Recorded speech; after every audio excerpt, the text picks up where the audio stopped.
রূপ দেখে, দিন দেখে বিবাহ করো, কিন্তু শেষের বেলায় বলছেন ফাজফর বে জাতি দিন।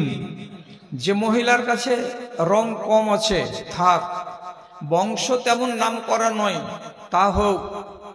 যে মহিলার কাছে অর্থ ধন সম্পদ কম আছে তা হোক, কিন্তু তার কাছে দিন আছে, তার কাছে ধর্ম আছে, তার কাছে ঈমান মজবুত আছে, বলিষ্ঠ আছে, তাহলে ওই তিনটা যদি না পাওয়া যায় আর শুধু যদি তার ভেতরে দিনদারিতে পাওয়া যায়, তাহলে সেই নারীকে চয়ন করো। কেন? এই নারী আপনার আগামী জীবনের যতদিন বাঁচবেন ততদিনের জন্য সঙ্গী। এই সঙ্গীর ভেতরে যদি দিন থাকে, তাহলে জীবনের সর্বত্র ক্ষেত্রে আপনি নিজে শান্তি বোধ করবেন। আর এর ভেতরে যদি দিন না থাকে, তাহলে আপনি উঠতে বসতে চলতে সব সময় আপনি একটা নরকের আযাব অনুভব করবেন। তাহলে দুই রকমের চরিত্র আমাদের মায়েদের ভেতরে এবং আওলাদের ভেতরে আছে। আমি আপনাকে কাটা কাটা কিছু কথা বলছি, কথাগুলোর প্রতি সুবিচার করবেন। নবীজি বলছেন মাক্তানাজাল আব্দ খায়রান মিন হাযা। একটা মানুষের কাছে যদি 10 ভরি সোনা থাকে, আপনি বলবেন আমি ধনী মানুষ, নবীজি বলছেন সে ধনী নয়। একটা মানুষের কাছে যদি 30 বিঘা জমি থাকে, সে যদি দাবি করে আমি সচ্ছল, নবী বলছেন সে সচ্ছল নয়। আপনি যদি বলেন আমার গাড়ি আছে, বাড়ি আছে, আমি খুব ধনী মানুষ, আমি খুব সুখী মানুষ, নবীজি বলছেন তা নয়। তাহলে সবচাইতে সচ্ছল মানুষ, ধনী মানুষ এবং সুখী মানুষ কোনটা? রাসূলুল্লাহ বলছেন কলবুন শাকিরুন ওয়া লিসানুন যাকিরুন ওয়া যাওজাতুন সালিহাতুন তুইনুকা আলা আমরি দীনিকা ওয়া দুনিয়াকা। তোমার জিহ্বাটা যদি আল্লাহ রাব্বুল আলামিনের জিকিরের সঙ্গে মাঝে মাঝে নড়ে, দিনে রাতে যখন তখন তোমার মুখ দিয়ে যদি সুবহানাল্লাহ বেরোয়, আলহামদুলিল্লাহ বেরোয়, মাঝে মাঝে লা ইলাহা ইল্লাল্লাহ বেরোয়, তাহলে এমন যে জিভটা জবানটা আছে আল্লাহর জিকিরে মাঝে মাঝে ভিজে যায়, এই লোকটাকে রব্বুল আলামিন বলছেন এটা বড় সম্পদশালী লোক। তারপরে নবীজি বলছেন একটা মানুষের কাছে অন্তর আছে, অন্তরটা অত্যন্ত অত্যন্ত শুকরগুজার। যদি বন্যার কারণে সম্পদ হারিয়ে যায়, মাল কম হয়ে যায়, ফসল কম হয়ে যায়, তবুও হাই হাই করে না, তবুও নাই নাই করে না, সব সময় শিকায়ত করে না, অভিযোগ করে না, যা আছে তার কাছে সেটাই পেয়ে আলহামদুলিল্লাহ বলে আল্লাহর শুকরিয়া আদায় করে। নবীজি বলছেন ও অল্প পেয়েও যে লোকটা আল্লাহর শুকরিয়া আদায় করে, সেই লোকটার মতো ধনী লোক দুনিয়াতে আর কেউ নাই।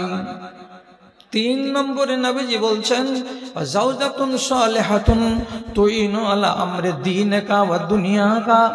আপনার যেটা সহধর্মিনী, সেই সহধর্মিনী বিবিটা এমন আপনি পেয়েছেন ভাগ্য জোরে যে বিবি আপনাকে ধর্মের বিষয়ে সহযোগিতা করে এবং আপনার দুনিয়ার ব্যাপারেও আপনাকে সুন্দর বুদ্ধি দেয়, দুনিয়ার ব্যাপারেও আপনাকে সুন্দর সুন্দর পরামর্শ দিয়ে আপনাকে সফলতার মুখ দেখায় এবং দিনের বিষয়ে আপনাকে ভালো পরামর্শ দিয়ে আপনাকে দিনদার বানাতে চেষ্টা করে।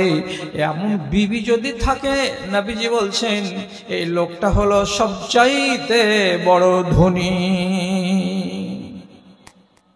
সব থেকে বড় ধনী মানুষ যারা এই 3টা জিনিসকে পেয়েছে। তারপরে আর একটা কথা শিখুন, নবীজি বলছেন শাহাদাতুদ দুনিয়া ফি আরবাইন। দুনিয়াতে যারা সৌভাগ্যবান তারা যদি 4টি জিনিস পেয়ে থাকে তাহলে তারা সৌভাগ্যবান। আর 4টি জিনিসের যদি কিছু অভাব ঘটে থাকে, না পেয়ে থাকে, তাহলে সে নিজেকে ভাগ্যবান বলে দাবি করতে পারে না। কি কি 4টা জিনিস? আঙুলে গুনেন।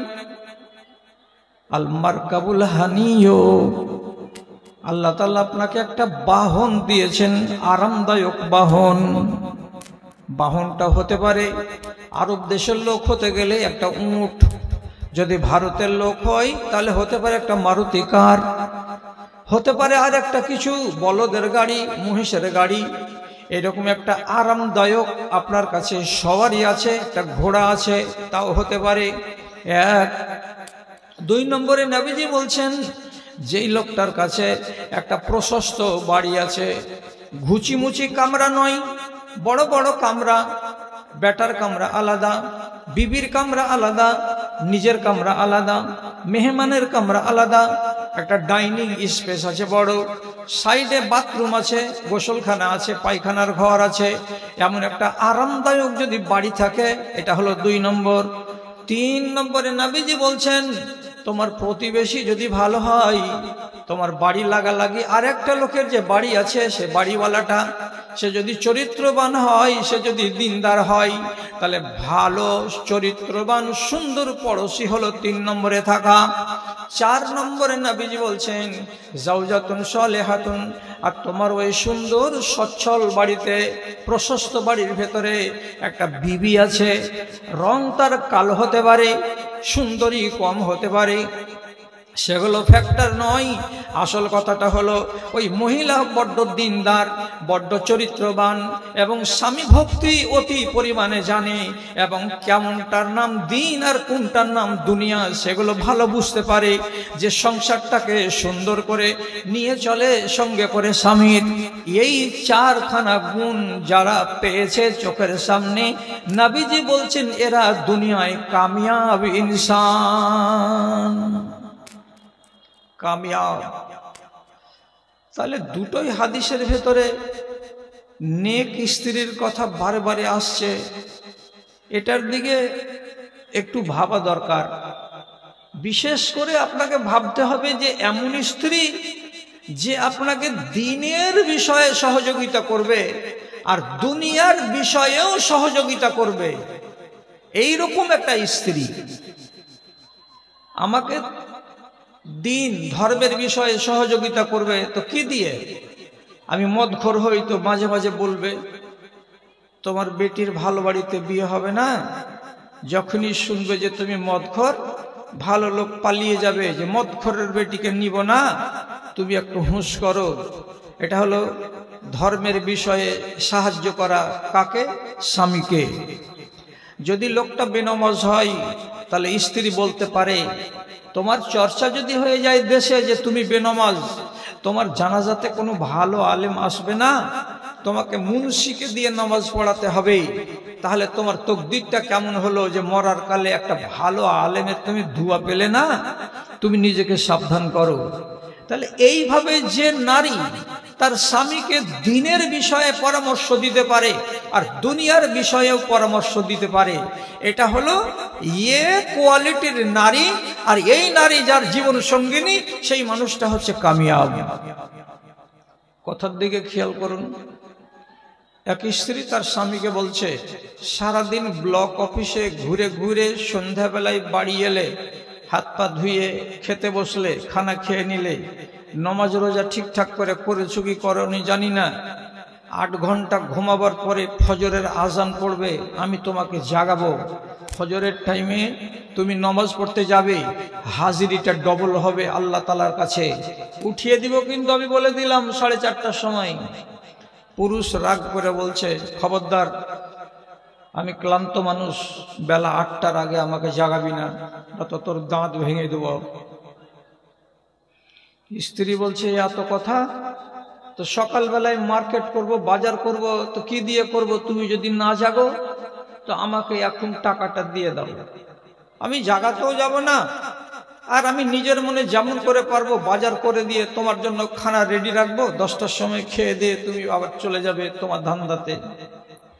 চট করে পুরুষ বলছে, সোমবারের দিন তোকে 700 টাকা দিয়েছি, মঙ্গলবার গেল, বুধবার গেল, আজকে বৃহস্পতিবার, মাত্র 3 দিনের ভেতরে 700 টাকা কেমন করে তুই শেষ করে দিলি যে আবার আমাকে টাকা দাও বলছিস, হিসাব দে।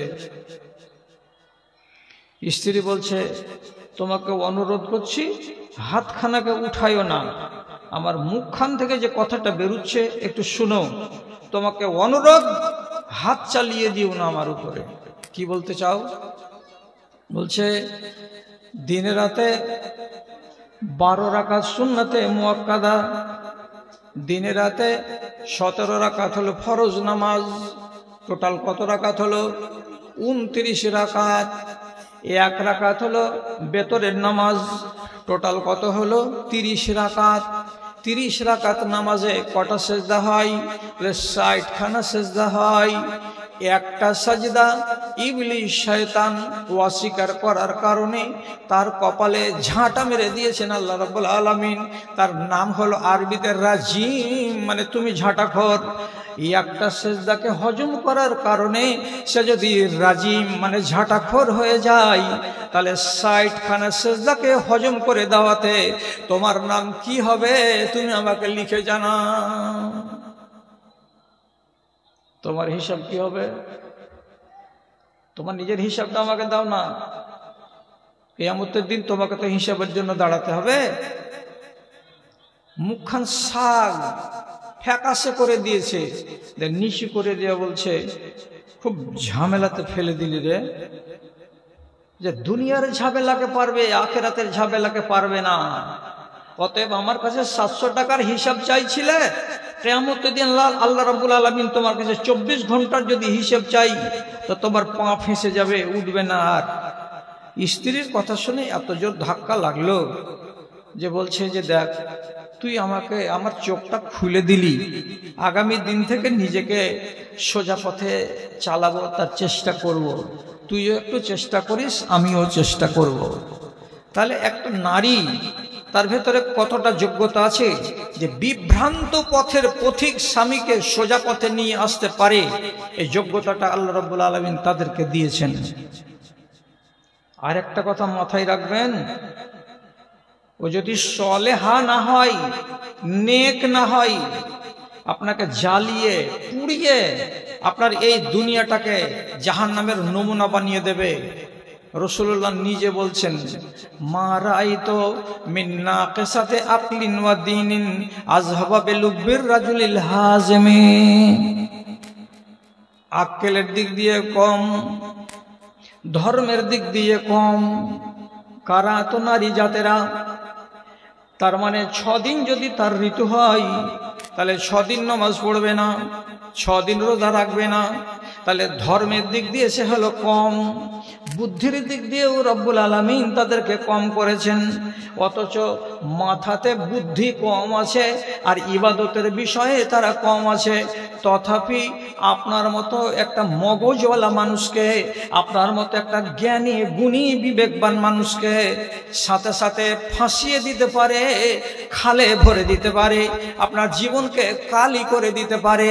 আর ইচ্ছা করলে ওই কম বুদ্ধির নারী আপনাকে খাল থেকে তুলে নিয়ে আসতেও পারে। আপনি মিথ্যা মনে করছেন? এটা সহিহ হাদিস, বুখারী মুসলিমে আছে। ওকে আল্লাহ এই যোগ্যতাটা দিয়েছেন যে একটা বেটা ছেলেকে কেমন করে মুঠোর ভিতরে আনতে হবে, আর একটা বেটা ছেলের মগজকে কেমন করে ধোলাই করতে হবে, সে শক্তি আল্লাহ রাব্বুল আলামিন নারী জাতকে কুটে কুটে তার মাথার ভেতরে, তার মগজের ভেতরে ভরে দিয়েছেন। এটা আপনি জীবনে কোনোদিন অস্বীকার করবেন না, আর অস্বীকার করা কিন্তু বুদ্ধিমানের কাজ নয়। আপনারা তো জানেন ফেরাউন হাজার হাজার পুরুষ বেটা বাচ্চাকে জবে করে দিয়েছিল। কেন? গণকদার বলেছিল এই বছর একটা বেটা ছেলে জন্মিবে, সে ছেলেটা বড় হয়ে তোমার রাজত্ব কেড়ে নেবে। তো ফেরাউন অর্ডার করলো, যত বেটা ছেলে এই বছর জন্মিবে সবকে কচু কাটা করে দাও। হাজার হাজার বাচ্চা কচু কাটা হলো। মুসা নবীর মা সেই বিপদের কালে মুসাকে জন্ম দিলেন। আল্লাহ তাআলা আদেশ করলেন, ভয় লাগছে বাচ্চাকে মেরে দেবে বলে, তো তুমি এক কাজ করো, বাচ্চাটাকে নদীতে ভাসিয়ে দাও। নদীতে ভাসিয়ে দিল। ঘাটে গিয়ে লাগলো ফেরাউনের লোকেরা নিয়ে আসলো বাড়ির আংনাতে। আংনাতে আসিয়া ফেরাউনের স্ত্রী, বন্ধা মেয়ে, বাচ্চাটাকে দেখতে পেয়ে বন্ধা নারীর মনের ভেতরে যেন কেমন একটা অচেনা স্বাদ জেগে উঠলো। আল্লাহ তুমি তো আমাকে ছেলে দাওনি, এটা কোন গরিব দুঃখিনীর বাচ্চা আছে, এই ছেলেটাকে আমি বাড়িতে রাখবো। হাল্লা হলো, গলিতে খবর গেল, ফেরাউন আঙ্গনাতে এলো। কি হয়েছে? বাচ্চা পাওয়া গেছে। বেটা ছেলে না বেটি ছেলে? বেটা ছেলে। নিয়ে আয় রে, চাকু নিয়ে আয়, ছুরি নিয়ে আয়, জবে করে দে। বেটা ছেলে হলে রাখা যাবে না, বেটি ছেলে হলে রাখা যেত। আসিয়া একটা বিবেকবান মানুষের বিবেককে সোজা পথে নিয়েও আসতে পারে, বাঁকা পথেও নিয়ে আসতে পারে, তার জ্বলন্ত প্রমাণ আপনাকে দিচ্ছি। এটাকে তো ফেরাউনের স্ত্রী আসিয়া কি বলছে? কুররাতু আইনিন লি ওয়া লাকা লা তাকতুলুহু। হে ফেরাউন, বাচ্চাটাকে যদি মানুষ করি তো তোমারও চোখ জুড়াবে, আমারও চোখ জুড়াবে। আমার কোলে বাচ্চা নাই, কোল শূন্য মেয়ে আমি। তোমার কোলে বাচ্চা নাই, তুমি কোল শূন্য বাবা। এই দুধের স্বাদকে আমরা ঘোলে মিটিয়ে নেব, বাচ্চাটাকে মারিও না। ফেরাউন বলছেন না, বাচ্চাকে মেরেই দেব। মেরেই দেব যখন সংকল্প করলো, তখন আসিয়া বলছে, মিশরের ছেলেরা তোমার রাজত্ব কাটবে, মিশরের বাইরের ছেলেরা তোমার রাজত্ব কাটবে না। যেই বাচ্চাটা মিশরের মাটিতে জন্মাবে বেটা ছেলে, তার উপরে তোমার ভয় হতে পারে। আর মিশরের বাইরের কোনো বাচ্চা যদি জন্মে, সেগুলো বাচ্চার উপরে তোমার কোনো ভয় নেই। কাজে এ বাচ্চাটাকে মিশরের বাচ্চা মনে করিও না, এটা কোনো নিশ্চয়ই গরিবের বাচ্চা। যে মা নিজের বাচ্চাকে মানুষ করতে পারবে না, তারই ভয়ে কোন দিন দুঃখিনী মা উজানের দিকে কোন দূর দেশে বাচ্চাটাকে ভাসিয়ে দিয়েছে। বাচ্চাটা ভেসে ভেসে 2 দিন 3 দিন 4 দিন 5 দিন 6 দিন কয়দিন যে নদীতে ভেসেছে সেটা আল্লাহ জানে, আমাদের ঘাটে এসে লেগেছে। কাজে এ বাচ্চাটাকে মিশরের বাচ্চা ভাবিও না, আর তোমার রাজত্ব কেড়ে নিবে কথাটা ভাবিও না। এটা হলো বিদেশের বাচ্চা, একে রাখো, এটা আমাদের চোখ জুড়াবে। বেকুফ ফেরাউন বাড়িওয়ালির এই চক্রান্তে হুঁ করে দিল, দিয়ে বলছে, ঠিকই বলেছিস, রেখে দে বাচ্চাটাকে। অথচ বাচ্চাটা মিশরেরই। বেলা 10টায় ভাসানো হয়েছিল, বেলা 2:30 3টাতে ঘাটে এসে লেগে গেছে। তো একটা কথাকে বলবার দোষে তিলকে তাল করা যায়, শুধু বলার ভঙ্গিমা থাকা চাই। আসিয়া এমন ভঙ্গিমাতে কথা বলল, ফেরাউনের মতো চালাক চক্ষুষ মানুষের সামনে থ হয়ে গেল। বুদ্ধি ফেল ওর। কার কাছে? তো মহিলার কাছে। ওর বাড়িতে আল্লাহ তাআলা মানুষ করে নিলেন নবী মুসাকে। রেখে দেন ঘটনা বলা আমার উদ্দেশ্য নয়। আমি আপনাকে আরেকটা কথা বলছি। নাম শুনেছেন আপনারা পৃথিবীর ইতিহাসে একজন নাম করা রাজা, তার নাম হচ্ছে বাদশাহ হারুন রশিদ। তার রাজত্ব কত বড় ছিল। যদি পূর্ব আকাশে মেঘ উঠেছে, তো হারুন বাদশাহ বাগদাদের সিংহাসনে বসে মেঘকে দেখে বলেছে, যেখানে বর্ষিবি বর্ষে যা, ওখানে আমার রাজত্ব আছে, ওখানে ফসল হবে, ওইখানকার ফসলের ট্যাক্স আমার এই ইরাকের ভান্ডারে পৌঁছে যাবে। দক্ষিণে যদি 100-500 কিলোমিটার 1000 কিলোমিটার দূরে মেঘ বর্ষণ হয়, তো মেঘকে ইশারা করে বলে, বর্ষে যা, ওখানেই বর্ষে যা, ওটা আমার রাজ্য, ওখানে বর্ষণ হতে গেলে ওখানকার ফসল ভালো হবে, এবং ফসল ভালো হলে সেখানকার যতটা অসুর আছে আমার রাজধানীতে চলে আসবে। কত বড় রাষ্ট্রটা ছিল, কত বড় রাষ্ট্র। এত বড়টা রাষ্ট্রের মালিক হলেন কে? বাদশাহ হারুন। তার একটা স্ত্রীর নাম হলো জুবাইদা, আর আরেকটা স্ত্রীর নাম হলো মারাজিল। মারাজিল হলো ইরানি বংশের মেয়ে, আর জুবাইদা হলো আরব বংশের মেয়ে। জুবাইদার পেট থেকে একটা বেটা পয়দা হয়েছিল, তার নাম আমিন। আর মারাজিলের পেট থেকে একটা বেটা পয়দা হয়েছিল, তার নাম হলো মামুন। 2 ছেলেকে লেখাপড়া শিখিয়েছিলেন বাদশাহ হারুন একজন নাম করা সে যুগের আলেমের কাছে, তার নাম হলো জওহার সাকালি। ওস্তাদ বলছে, মামুনের কাছে আমিনের ব্রেন লাগবে না।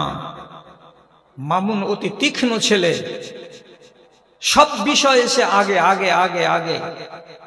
শেষে হারুন এক সময়ে ফয়সালা করল যে বাদশাহ জীবিত থাকতে থাকতেই তার উত্তরসূরিকে নির্বাচন করে দিয়ে যায়, তা আমার পরে রাজা কে হবে নামটা ঘোষণা করে দিই।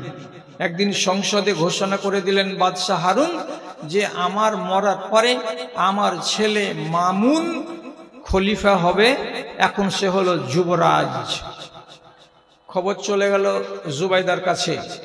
জুবাইদা সাথে সাথে ঘরের ভেতরে ঢুকে ঝাঁপটাটি বন্ধ করে দিল। হারুন বাদশাহ জোহরের পর বাড়ি এসে বলছেন, জুবাইদা বাইরে এসো। জুবাইদা গেট খুলল না, বারবার করে ছিটকানি নাড়া দিয়ে বলছে, জুবাইদা ঘর খোলো, ঘর খোলো। তো জুবাইদা শর্ত দিল, আমার কথা যদি শোনো তাহলে গেট খুলবো, আর আমার কথা যদি না শোনো তাহলে গেট বন্ধ করেছি তো করেছি, আমার মরা লাশকে এখান থেকে বের করতে হবে, আমি না খেয়ে ঘরের কোণে মরে যাব। বাদশাহ বললে, তোমার কথা শুনবো, তুমি গেট খুলে দাও। গেট খুলে দিয়ে নির্জনে মিয়া বিবি সামনাসামনি বসে জুবাইদা নিজের স্বামী হারুনকে বলছে, কথার দিকে খেয়াল করুন, তোমার মাথা আছে? তোমার মাথাতে ঘিলু আছে? কেন? আচ্ছা, আমি হলাম আরব, তুমি হলে আরব, আমরা দুজন আরব বংশের লোক। আমাদের ওরুসে যে বাচ্চাটা পয়দা হয়েছে তার নাম হলো আমিন, সেটা হলো নিছক আরব বংশের ছেলে, আর বংশের পরিচিত হলো উন্নত। আর তোমার একটা বেটা যেটার নাম মামুন, এর মা হলো ইরানের মেয়ে, মেয়েটা ছিল লন্ডি, লন্ডির পেটের বাচ্চা, মা হলো অনারব মানে আজমি, আর বাবা হলো আরব। তাহলে এমন মিক্সচার বংশের ছেলে, সেই ছেলেটাকে তুমি আগে খলিফা বানালে, আর আমার ছেলেটা আরব বংশের খাস ছেলে, তাকে তুমি পিছে ফেলে দিলে কেন? তোমার মাথা নাই, তোমার মগজ নাই, তোমার বুদ্ধি নাই। ওরে আরব বংশের গৌরব, ওর যে প্রতিভা বেশি আছে এটা দেখবে না, দেখলো না। বাদশাহ হারুনকে বাধ্য করে দিল। শেষে বাদশাহ হারুন নিজের বিবিকে বলছে, নাম প্রত্যাহার করা যাবে না, তবে একটা ফয়সালা করে দিচ্ছি, তা কি? আমার মরার পরে যেগুলো রাষ্ট্র হলো আরব, আরবের এলাকাগুলো আমার ছেলে আমিনের নামে থাকবে, আর যেগুলো এলাকা হলো অনারব, অনারবের এলাকাগুলো আমার ছেলে মামুনের নামে থাকবে। আমি যখন মরে যাব রাষ্ট্রটাকে এই দুই ভাগে ভাগ করে দিতে হবে। তার মানে কি? সৌদি আরব, তারপরে ইরাক, তারপরে হলো মিশর, তারপরে সিরিয়া, তারপরে আফ্রিকার এলাকা, তারপরে সুদান, তারপরে ইয়ামান, এগুলো সব আরব দেশ, এগুলো কার ভাগে থাকবে? তো বলছে আমার ছেলে আরবি বংশের লোক, সেটা হলো আমিন, আমিনের ভাগে থাকবে। আর যেগুলো অনারব, তার মানে যেমন ইরান, যেমন আফগানিস্তান, যেমন বাসরার কিছু কিছু এলাকা, যেমন মাদিয়ানের কিছু কিছু এলাকা, এগুলো আরবের এলাকা নয়, এগুলো আমার ছেলে মামুনকে দেওয়া হলো। এ কথার উপরে ইসলামী রাষ্ট্রকে একই টাইমে দু টুকরা করে ভাগ করে দেওয়া হলো। ইতিহাস আমি বলবো না, কেন যে আমাকে আমার বিষয় আরো কথা বলতে হবে। এদিকের কথাকে রেখে দেন, পরিণামটা ভয়াবহ হয়েছে, বলার টাইম নাই আমার কাছে। কিন্তু এই যে ভয়াবহ পরিণামটা সৃষ্টি করলো, আর একই সময়ে ইসলামী রাষ্ট্রকে ভাগ করে দুই টুকরা করে দিল, আর একই সময়ে ইসলামী রাষ্ট্রের দুটো রাজাকে ঘোষণা করে দিয়ে যে মরে গেল বাদশাহ হারুন। এত সাংঘাতিক বড় ভুল ইতিহাসে আপনি আলোচনা করে দেখবেন, পড়ে দেখবেন, কোন রাজা এত মারাত্মক ভুল করে যায়নি। যে ভুলটা করে গেছে কে? তো বাদশাহ হারুন। আবার পড়ুন, হারুন বাদশাকে ভুলটা করিয়েছে কে? তো তার স্ত্রী। তাহলে রাসূলুল্লাহ কি বলছেন? আযহাবা বিলুব্বির রাজুলিল হাজমি, আপনার মতো বিবেকবান মানুষকে, আপনার বিবেকটাকে নষ্ট করে দিতে পারে কে? তো আপনার বিবি। ওর ভেতরে যদি গঠনমূলক প্রতিভা থাকে তাহলে আপনার মতো মানুষটাকে আরো ফলে ফুলে বৃদ্ধি করে দেবে। আর স্ত্রীর ভেতরে যদি ধ্বংসাত্মক প্রতিভা থাকে, তাহলে আপনার মতো দিনদার ইমানদার পরেশগার মানুষটার ইমানকে লুটে পুটে ছাই করে দিতে পারে। আল্লাহ রাব্বুল আলামিন সেই যোগ্যতা নারীদের ভেতরে দিয়েছেন। এরা আপনাকে দ্বীনের বিষয়ে মদদ করবে আর ধর্মের বিষয়েও মদদ করবে। এ কথাটা কে বললেন? তো নবী করিম সাল্লাল্লাহু আলাইহি ওয়াসাল্লাম বললেন। ধর্মের বিষয়ে কেমন করে মদদ করতে পারে আপনার স্ত্রী আপনাকে? উদাহরণ কি দেব আপনাকে? যেদিন মক্কা বিজয় হলো, নবী করিম সাল্লাল্লাহু আলাইহি ওয়াসাল্লাম এত বড় কাগজে 10টা লোকের নাম, 12টা লোকের নাম, এর ভেতরে 8টা পুরুষ লোক আর 4টা মহিলা, এই 12 জন লোকের নামকে লিখে কাবার দেয়ালে ঝুলিয়ে দিলেন। আর তার উপরে লেখা থাকলো কি? মোস্ট ওয়ান্টেড পারসন, মানে এরা হলো চরম সাংঘাতিক শত্রু, চরম সাংঘাতিক দুশ্মন। দিয়ে রাসূলুল্লাহ নিচে লিখে দিলেন কি? ফাকতুলুহুম হায়সু ওয়াজাদতুমুহুম। এই 12 জন লোকের একজনকেও যদি তোমরা যেখানেই পাবে কতল করে দেবে, মার্ডার করে দেবে। যদি তাকে কতল করে দেওয়া যায় তো তার রক্তের মূল্য লাগবে না, তার রক্তকে মূল্যহীন ঘোষণা করা হলো। তোমরা মারবার কালে চিন্তা করিও না, ভাবনা করিও না। 12 জন আসামির যাকেই পাবে, যেখানেই পাবে, তোমরা কপিয়ে শেষ করে দেবে। কঠিন সাংঘাতিকেরা। তার ভেতরে একটা লোকের নাম এলো ইকরামা বিন আবি জাহাল। আবু জাহালের বেটা, নাম ইকরামা। এই যখন দেখলো যে আল্লাহ, যে ঘোষণা হয়েছে মক্কাতে 3 দিন লুকিয়ে থাকা যাবে না, মক্কা বিজয় হয়ে গেছে, আর আমাকে যেমনি পাবে মুসলমানেরা, যা ক্ষতি করেছি নবীজি আমাকে একদম রেজি করে দেবে, রাখবে না জিন্দা। রাতারাত পালিয়ে গেল ইয়ামান দেশে। ইয়ামান দেশে স্ত্রী, তার নাম উম্মে হাকিম। মেয়েটি মুসলমান, স্বামী হলো মুশরিক। মুসলমান মহিলা রাসূলুল্লাহর কাছে এসে মিঠা ভাষাতে আরজি জানিয়ে বলছে, নবীজি আমি একটা মুসলিম মহিলা, আমার স্বামী ইকরামা কাফের, আপনি কতলের পরোয়ানা দিয়েছেন, জানের ভয়ে স্বামী পালিয়ে গেছে। আমি একা মহিলা বাড়িতে কি করে থাকব, আর আমার খাবার দাবারের ব্যবস্থা কি হবে? আপনি যদি নিরাপত্তা দান করেন আমার স্বামীর নামে, তাহলে আমি বাড়ি থেকে বেটি ছেলে বেরিয়ে আমার স্বামীকে খুঁজে তাকে নিয়ে সোজা পথে এনে আপনার পায়ের কাছে এনে হাজির করব, করে তাকেও ইমানদার বানিয়ে আমরা মিয়া বিবি মক্কাতে সুখের জীবন বানাবো। আপনি আমার স্বামীকে নিরাপত্তা দিচ্ছেন না দিচ্ছেন না? যদি আমি তাকে খুঁজে নিয়ে আসি। কথা বুঝেন? কে বলছে? একটা মহিলা, একটা মেয়ে ছেলে, স্বামী চলে গেছে এমন দেশে। মহিলা তার নিজের দাসকে সাথে করে নিয়ে 2টো উটের পিঠে চড়ে হাঁটতে, উট চালাতে চালাতে চালাতে চালাতে 8 দিনের মাথায় ইয়ামান দেশে গিয়ে পৌঁছিল।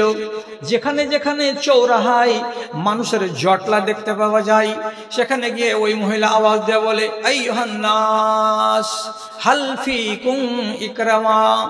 ও লোকেরা, মক্কা থেকে একটা জোয়ান পালিয়ে এসেছে তোমাদের দেশে, তার নাম ইকরামা। তাকে তোমরা কেউ দেখেছো কিনা বলো তো? এখানে যাই, ওখানে যাই, মিলনগড়ের চৌরাহাতে যাই, একবার রাজধানী মোড়ে যাই, একবার সোনাকুলের তীরমোহনীতে যাই। এ করতে করতে করতে করতে শেষ পর্যন্ত নিজের স্বামী হারিয়ে যাওয়া ইকরামাকে খুঁজে বের করে নিল। কে? তো এই উম্মে হাকিম। ওর কাছে যেয়ে বলছে মক্কা যেতে হবে। হে পাগলি, বেঁচে আছি, দেশ ছেড়ে পালিয়ে এসেছি, তাও মুখখান দেখতে পালি, মক্কা চলে গেলে কচু কাটা করে দিবে, দেখতেও পাবি না, আমাকে থাকতে দে এই দেশে, কেন ডাকছিস মক্কায়? মেয়ে ছেলে, হাদিসটাকে মাথা থেকে নামাবেন না। বড় বড় বুদ্ধিমানের বুদ্ধিকে সোজা লাইনে নিয়ে চলে আসবে, মুঠার ভেতরে করে নিতে পারবে কে তো এ নারী। ওকে তখন বলছে যে তোকা মিন আউসালিন নাসে ওয়া আবাররিন নাসে, আমি তোমার কাছে এসেছি পৃথিবীর সবচাইতে আত্মীয়তার বন্ধনকে রক্ষাকারী মানুষের কাছ থেকে। আমি তোমার কাছে এসেছি পৃথিবীর সবচাইতে নেককার মানুষের কাছ থেকে।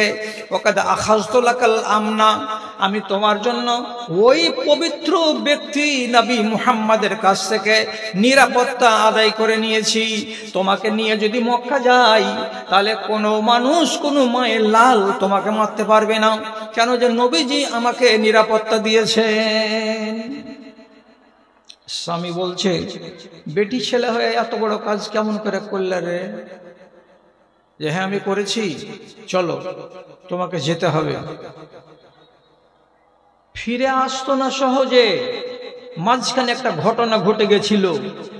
নৌকায় চড়ে যখন ওপার যাচ্ছিল লোহিত সাগরকে ডিঙিয়ে, তখনই উঠেছিল একটা ঝড় তুফান। ঝড়ের কালে যত যাত্রী সবাই তখন একসাথে আওয়াজ করছে আর বাঁচবার জন্য বলছে ও লোহবল, ও লোহবল, ও লোহবল, ইয়া লাতো, ইয়া মানাতো, ইয়া লাতো, ইয়া মানাতো। যে মানাতকে মানে সে মানাতকে ডাকছে, যে লাতকে মানে সে লাতকে ডাকছে, যে হবল বড় খোদাকে মানে সে বড় খোদাকে ডাকছে। এমন সময় নাবিক বলেছিল ও দুনিয়ার মানুষেরা ফাতরুকুহুন্না, এই দুনিয়ার মাবুদগুলোকে ফেলে দাও, এখন একমাত্র মাবুদ যিনি আসমানে আছেন তাকে ডাকো। সে যদি নাজাত দেয় তো নাজাত পাবে, হবল তোমাদেরকে নাজাত দেবে না। সবাই এক বাক্যে তখন আল্লাহ আল্লাহ করতে লাগলো। মক্কার মুশরিকরা আল্লাহকে মানত, কিন্তু শিরিক করতো যে আরো খোদাকে জড়িয়ে। আল্লাহ বাঁচাও, আল্লাহ বাঁচাও। বেঁচে গেল, উপরে গেল। আর যাওয়ার পরে এই ইকরামা বালুচরে দাঁড়িয়ে দাঁড়িয়ে বলছে যদি ওই আল্লাহ যিনি আসমানে থাকেন সমুদ্রের ঝড় ঝঞ্ঝায় তিনি যদি বাঁচাতে পারেন, তাহলে সমুদ্রের ঝঞ্ঝাকে পার করে দুনিয়াতে যত বিপদ আছে তখনও তিনিই বান্দাকে বাঁচাতে পারবেন। যিনি সমুদ্রে সবাইকে বাঁচান তিনি ডাঙাতেও বাঁচাবেন। কাজে ভেজাল করে লাভ নাই, 3টা 5টা 10টা 20টা খোদাকে মেনে লাভ নাই। সময় যদি মিলে যায় তাহলে পরে আমি এক খোদার পূজারী হয়ে যাব। এ কথাটা সেদিনই মনে মনে স্থির করে নিয়েছিলেন। আর এমন সময়তে বিবি বলছেন চলো আমি নেককার মানুষের কাছ থেকে এসেছি তোমার নিরাপত্তা নিয়ে। দুটো জিনিস এক জায়গাতে মিলল। মিয়াকে নিয়ে বিবি এলো মক্কায়, মদিনায়। রাসূলুল্লাহর সামনে হাজির করলে শরমে আসছে না। রাসূলুল্লাহ বলছেন এসো, কাছে এসো না। রসুল কাছে যখন ডাকলেন তার মুচকি একটু হাসলেন। হাসার পরে তিনি বলছেন আল্লাহ রসুল আমাকে কি কোনো শাস্তি নিতে হবে নাকি? আমি কিন্তু কলমা পড়ার জন্য প্রস্তুত হয়ে আছি। তো রাসূলুল্লাহ বলছেন কোনো শাস্তি দিতে হবে না, কাল ইসলাম ইয়াজুব্বু মা কানা ক্বাবলাহু, ঈমান যদি কবুল করো ঈমানের আগেকার সব অপরাধ 7 খুন মাফ। তুমি কবুল করবে ঈমান। স্ত্রী বসে, তার পাশে বসেছিল স্বামী, রাসূলুল্লাহর দিকে হাত বাড়িয়ে ঈমান কবুল করলো। নবীজি খুশি হলেন। সাথে সাথে ইকরামা বলছেন আল্লাহ রাসূল বিশেষ করে একটু দোয়া করে দেন, ইন্নী মা কাদ সালাফতু, এর আগে যতগুলো অন্যায় করেছি সেগুলো যেন আল্লাহ আমাকে মাফ করে দেয়। রাসূলুল্লাহ তার জন্য দোয়া করে দিলেন। দেওয়ার পরে স্ত্রী উম্মে হাকিমকে বলছেন উম্মে হাকিম তোমার বিবাহকে ভঙ্গ করা হলো না, তোমার স্বামী মুসলমান হয়ে গেছে, তুমি আগে থেকে মুসলমান আছো, এবার তোমরা ইসলামী জিন্দেগি গত করো, যাও। আবার এই লোকটাই যার নাম ইকরামা কিছুদিন পর হিজরত করে চলে যাওয়ার পর আবার আল্লাহ রাব্বুল আলামিন মওতার যুদ্ধের দিন তাকে শাহাদাত দিলেন। কি দিলেন? শাহাদাত দিলেন। কাকে বলে শাহাদাত? পথে আল্লাহর চলিতে যাহারা, পথে আল্লাহর চলিতে যাহারা করেছে জীবন দান, অবুঝ তোমরা মর নাই তারা, তারাই মুসলমান। এ তো শহীদ, শহীদ হয়ে মরে জান্নাতকে পকেটে করে নিয়ে কবরে চলে গেছে। কে? তো ইকরামা। যে লোকটা কালকে ছিল কি মারাত্মক আসামি, সে লোকটা আজকে হয়ে গেল পাকা মুসলমান, আর তার 3 দিন পরে আবার হয়ে গেল পাকা একজন শহীদ। কার দৌলতে হয়েছিল? মধ্যখানে ভূমিকাটা কার ছিল? তো তার স্ত্রী উম্মে হাকিমের ছিল। এই জন্য নবীজি হাদিসে কি বলছেন? তুইনুকা আলা আমরে দীনিকা ওয়া দুনিয়াকা, তোমার দুনিয়ার ব্যাপারেও তোমার বিবি তোমাকে সুন্দর পরামর্শ দিতে পারবে, দিনের ব্যাপারে তোমার ধর্মের ব্যাপারেও তোমার বিবি তোমাকে সুন্দর পরামর্শ দিতে পারবে। তাহলে আপনাকে এই জিনিসটাকে বাছাই করার কালে বড় যত্ন নিতে হবে। আচ্ছা, এরা পারে কেন এটা বলেন তো? অন্য লোক পারে না, এরা কেন পারে? এরা পারার মানেটা হলো এই, খেয়াল করবেন, যত আপনার অন্তরঙ্গ বন্ধু আছে, বন্ধুটা কতক্ষণ? চায়ের দোকানে যতক্ষণ চা আসেনি ততক্ষণ, পান যতক্ষণ খাননি ততক্ষণ, বিড়ি যতক্ষণ খাননি ততক্ষণ, বিড়ি খাওয়া শেষ, পান খাওয়া শেষ, চা খাওয়া শেষ, ও চলে গেল কানুনপাড়া, আপনি চলে আসলেন শ্রীপুর, বিচ্ছেদ হয়ে গেল। আর যতক্ষণ বসে চা খাচ্ছিলেন ততক্ষণ পর্যন্ত কি ঘাড়ে ঘাড় লাগিয়ে খাচ্ছিলেন? ও এক চেয়ারে, আপনি আর এক চেয়ারে, দূরাদূরি বসে। কিন্তু স্ত্রী কেমন? এমন অন্তরঙ্গ সাথী, এ যত কাছে থেকে আপনার সাথে কথা বলে, পৃথিবীর কোন লোক এত কাছে হয়ে আপনার সাথে কথা বলে না। আপনার কানের কাছে মুখ লাগিয়ে কথা বলার অধিকার কার? তো বিবি। আস্তে, হ্যাঁ আস্তে করে, টাকা গুনা, টাকা গুনা, আস্তে করে ভাই, তোর মুখের যেন আওয়াজ আমি শুনতে না পাই, আমার বয়স হয়ে গেছে বুড়া, আমাকে খেপাবি না ভাই। হ্যাঁ দাদু, তোকে জ্বালাবো আমি, আর তুই আমাকে জ্বালাবি না। সবচাইতে নিকটের মানুষ কোনটা? স্ত্রীটাই। এক বালিশে মাথা, হ্যাঁ হ্যাঁ, কানের কাছে মুখ, দূরে আছে কি মাইক্রোফোন? না, গোড়াতে। আমি না এমনি হইল, উনি হইল, জমিখানে এরম করলে, তুমি যদি লিয়ে এলতে ভালো হয়তো, গাড়িটা বেশি দাও, অত মেলে টাকা হবে, আমার গহনা খান দিচ্ছি, এত দূর জড়িয়ে পুড়িয়ে দিয়ে 1 বিঘা জমি গেলা লিয়ে এলাম। হ্যাঁ রে, ঠিকই পৌঁছিতে রে। কথাগুলো দূরে থেকে আসে না, এখানেই মাইক্রোফোনটা আছে, আর এখানেই আছে কিটা, লাউড স্পিকারটা, দুটাই কাছাকাছি। এত কাছে কে কথা বলে? পৃথিবীতে একমাত্র নারী কথা বলে, স্ত্রী কথা বলে। এই জন্য সে হলো অন্তরঙ্গ বন্ধু, আর ওর কথা আপনি ফেলতে পারেন না, ওর কথা আমিও জীবনে ফেলতে পারি না, আর ওদের কথা পৃথিবীর কোন মানুষ ফেলতে পারে না। তার ভিতরে যদি বিদ্যা থাকে আর তার ভেতরে যদি বুদ্ধি ভালো থাকে, তাহলে সেই নারী আপনাকে কল্যাণের পথে পরিচালিত করবে, আর ওর ভেতরে যদি, ওর পেটে যদি বুদ্ধি ভালো না থাকে, আপনাকে ধ্বংস করে রেখে দিবে এই দুনিয়ায়। একটা কালো রঙের মেয়ে ছেলে, বান্দি, বান্দি কার? তো উমাইয়া বংশের খেলাফত শেষ হয়ে 133 হিজরিতে যখন আব্বাসী বংশের খেলাফত প্রতিষ্ঠিত হলো, তখন পহিলা বাদশাহ হলো আবুল আব্বাস সাফাহ।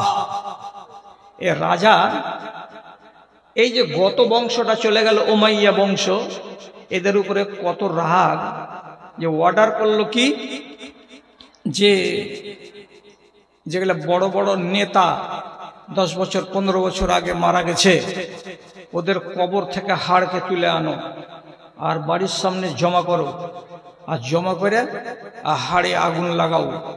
আমার চোখের সামনে ওই দুশ্মনকে পাইনি, তো দুশ্মনের হাড়কে পেয়েছি, পুড়াও, তাহলে আমার গার বিষ মিটবে। কবর থেকে মরে যাওয়া মানুষের হাড্ডিকে উঠিয়ে আগুন লাগিয়ে প্রতিশোধের আগুন নিভাচ্ছিল কে? আবুল আব্বাস সাফা, একটা মুসলমান মানুষ আর আব্বাসী বংশের একটা রাজা। ডিএসএলআর কাঠি মারবে, আগুন জ্বালাবে, এমন সময় কালো নিগ্র একটা আফ্রিকান মেয়ে ছেলে দৌড়তে দৌড়তে এসে সাথে সাথে বাদশার হাতখানাকে ধরে নিয়েছে, আর নেওয়ার পরে বলছে, বাদশাহ নামদার আপনি যত মারবেন বান্দিকে মারেন, কোনো অসুবিধা নেই। আপনি লাত দিয়ে গড়িয়ে দেন, কোনো অসুবিধা নেই। কিন্তু আপনার পায়ে ধরি, আপনার হাতে ধরি, আপনাকে অনুনয় বিনয় করে কথা বলি, আল্লাহর ওয়াস্তে আপনি এ কাজ করিয়েন না। আপনাকে আমি, আপনার বান্দি, আপনার দাসী জাহান্নামের আগুনে জ্বলতে দিতে পারবো না। আপনাকে আমি জাহান্নামের আগুনে জ্বলতে দিতে পারবো না। আপনাকে নিষেধ করছি, আপনি জাহান্নামের আগুনে যায়েন না। বাদশা বলছে, কি বলছিস তুই রে? জাহান্নামে যায় না, জাহান্নামে যায় না মানে? তখন এই কালো রঙের বেটি ছেলে বাদশাকে বলছে, আপনি কবর থেকে যে হাড়গুলোকে উঠিয়েছেন আর এই হাড়গুলোকে যে আপনি পুড়াবেন, এটা হলো কবিরা গুনাহ। কেন? কবরস্থানে জুতা পরে যাওয়া তো আদবের খেলাফ। কবরস্থানে পিশাব পায়খানা করা একেবারে নিষেধ। কবরের বেহুরমাতি করা আপনার উপরে হারাম। কবরের সম্মান রাখতে হবে। মরা মানুষ জীবিত যেমন সম্মানী, মরে গেলেও তেমনি সম্মানী। আপনি এমন সম্মানী মানুষগুলোর হাড়গুলোকে জ্বালাবেন, কাবিরা গুনাহ করে কবরে যাবেন, তাহলে আপনাকে আল্লাহ জাহান্নামে ভরবে। আর আমি আপনার দাসী, লবণ খেয়েছি, নুন খেয়েছি, আপনাকে আমি জেনে শুনে জাহান্নামে যেতে দেব না। বাদশাহ হারুনে আব্বাসের হাত থেকে যখন দিয়া সালাহিকে কেড়ে নিয়ে দূরে চলে গেল, খ্যাপার মতন তাকাচ্ছে আর বলছে, পাগলিটা ঠিক বলছে না কি জি?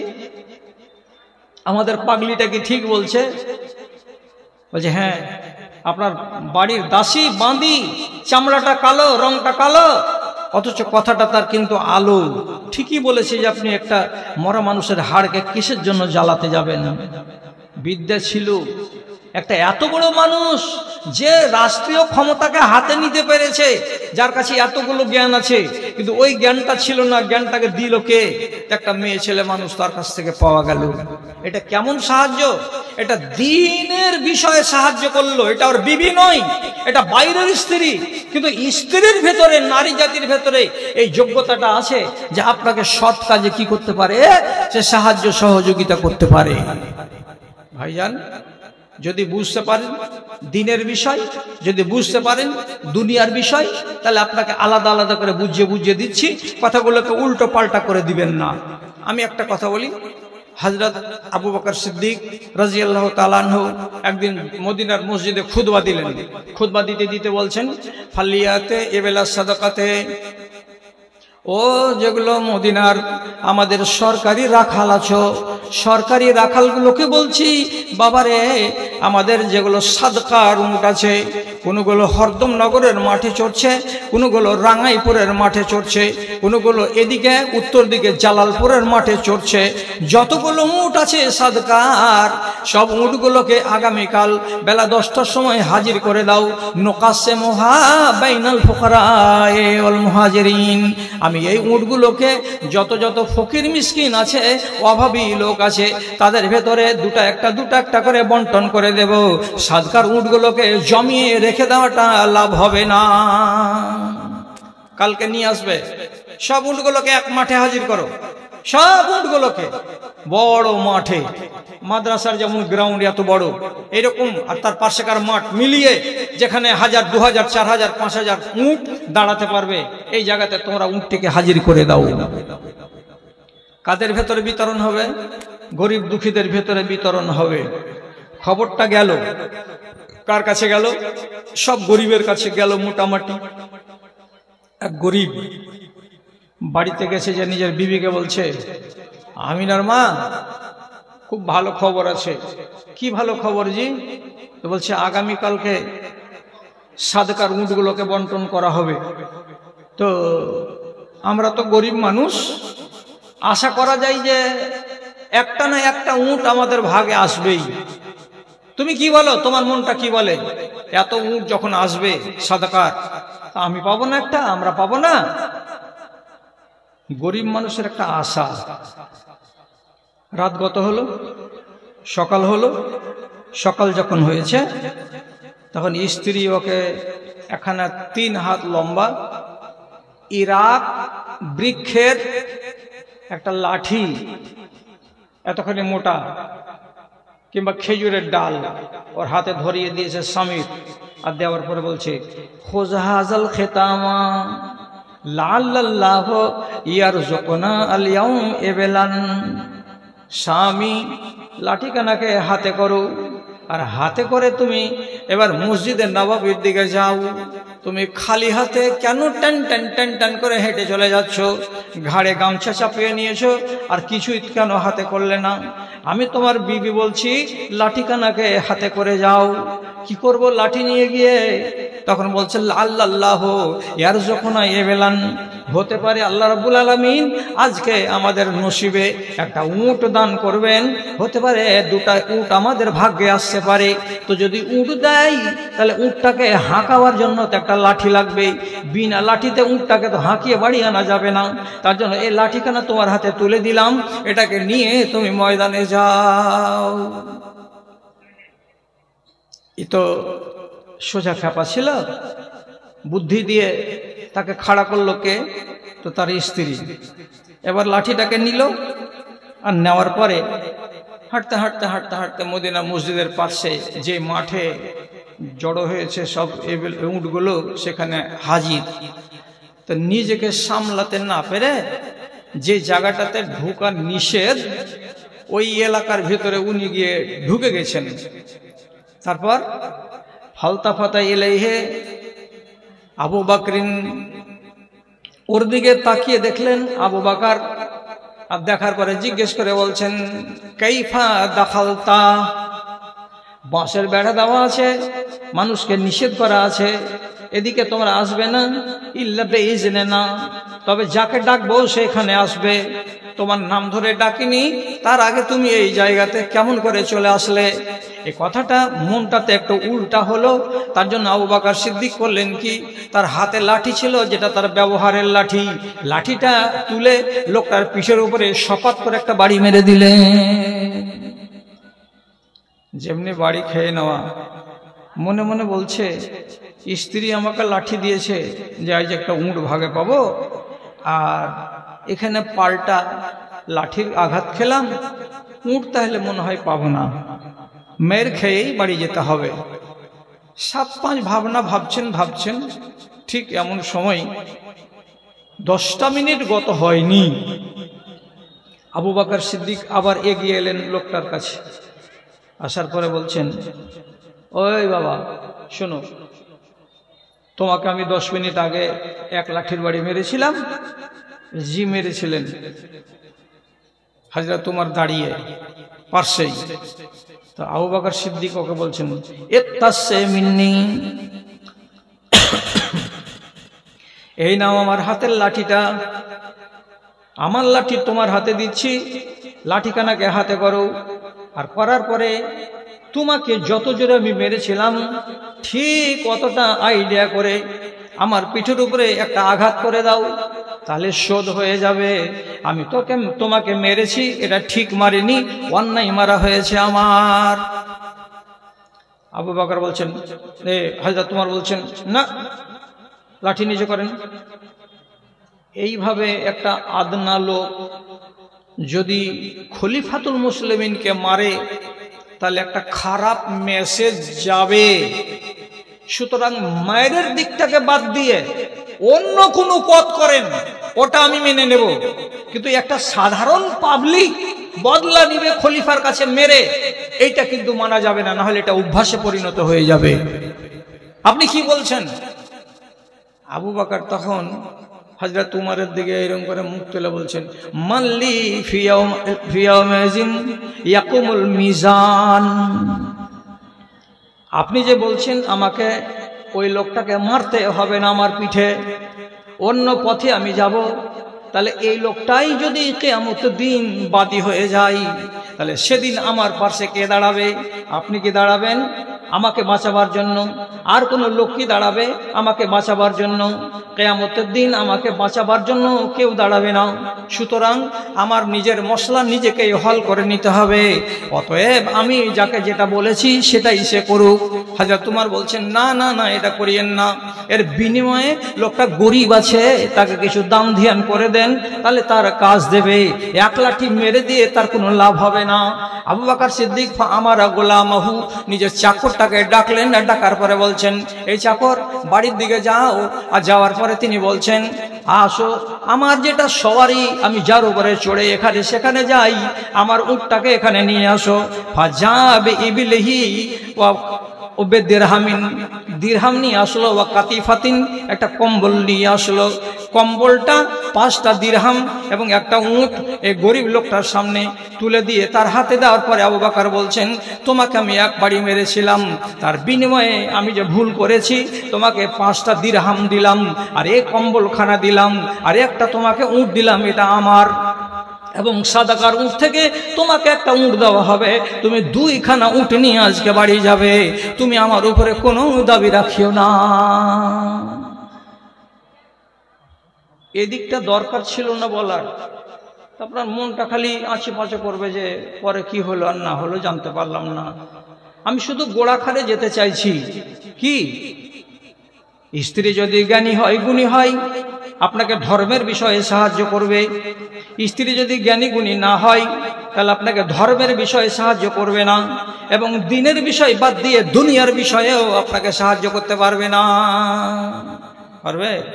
পারবে না। এই জন্য যারা যারা দুনিয়াতে আদর্শ নারী, তারা তার দুনিয়ার স্বামীকে ছাড়তে নারাজ, ছাড়তে নারাজ। যেমন আপনাকে বলছি, হযরতে হুযায়ফা রাদিয়াল্লাহু তাআলা আনহু যখন মরতে যাচ্ছে, তখন তার স্ত্রী বলছে, তোমাকে কি পাবো? কবে? কিয়ামতের দিন। কইছে, পাবা। তুমি আমাকে নিবা কিয়ামতের দিন? বলে, হ্যাঁ নিব। নিবা? তুমি আমাকে আবার পেতে চাও কিয়ামতের দিন? হ্যাঁ আমি পেতে চাই। তাহলে এই স্বামীটা আর এই স্ত্রীটা, এরা দুজনের মনের মধ্যে কতটা মধুর সম্পর্ক ছিল। ফালা তানকাহি বাদি, আমার পরে অন্য কোনো পুরুষ লোককে তুমি বিবাহ করবে না। আমার মরার পরে যতদিন বাঁচবে তোমাকে বেওয়া হয়ে জীবন কাটাতে হবে। আর যদি অন্য কোনো লোককে বিবাহ করে নাও, কিয়ামতের দিন ওই লোকটার বিবি হয়ে তোমাকে জান্নাতে যেতে হবে। আমার বিবি হয়ে তুমি আর জান্নাতে যেতে পাবে না। কইছে রাজি? রাজি? এই ঝুটা কথা বলছি। হযরত আবু দারদা এর মরণের টাইম এসেছে, বিবি পার্শ্বে হাজির। ওই টাইমে এরা দুজন কত সুখী সংসার গত করে গেছে যে আবু দারদা নিজের স্ত্রীকে বলছেন, ইজা গাযেবতু ফারজেনি, যদি আমি কোনো সময় তোমার উপরে রেগে যাই, তাহলে তুমি পাল্টা আমার উপরে দাঁত খুলে দিয়ে রাগ দেখাইও না।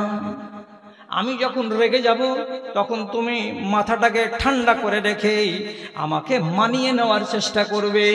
আমি যেন মেনে যাই, আমার রাগটা যেন ঠান্ডা হয়ে যায়, এই কাজটা তুমি করবে।